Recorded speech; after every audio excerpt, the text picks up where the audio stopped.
All right, XRP family, let's talk about what's going on right now. Really nothing, everything's flat. I think this continues the story we're going to talk about in this video, continues the story of the correlation between stocks and crypto, the correlation between crypto and other asset investment vehicles like gold, silver, all, quite frankly, waiting to see how the Iran-USA conflict is going to play out.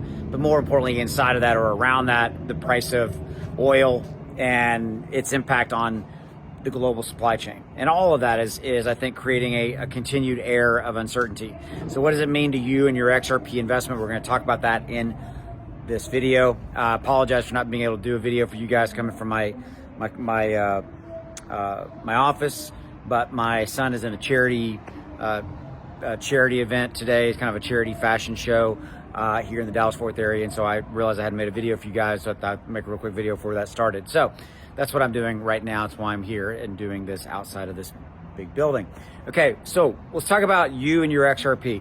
Look, I've been talking to you guys about this narrative for a while, the narrative that we are in an uncertain time, and being in uncertain times, we're going to continue to be here. Number one, I think through August. I was talking about that and talking about that before the U.S.-Iran conflict developed, and I still think that's at play. Okay. Secondly, with the advent of the conflict, that has introduced a massive level of uncertainty into the investment markets. The Dow, the Nasdaq, crypto, gold, silver, you name it. Now, gold and silver doing fairly well as we speak, but you get my point.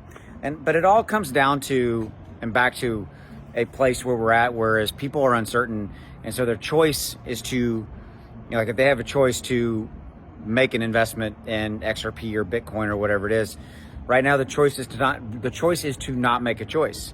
The choice is, hey, I'm looking around and there's a lot of uncertainty in the market, and I'm a little worried about, where my finances will be next month. So my choice is I'm not going to even invest a little bit into XRP or Bitcoin or Ethereum. And I think that's a prevailing theme. That's a prevailing opinion, sentiment, and I think that's where we're going to be until we get this conflict resolved. And then, secondly, or beyond that, we now have this added layer of the price of oil and the ripple effect we're going to see with that. If the U.S.-Iran conflict goes on for an extended period of time, you're going to see higher prices across the board for just about everything in our lives, and it's going to start having this really ripple cascading effect into supply chains and all of that. So that's really what I'm watching, is how that plays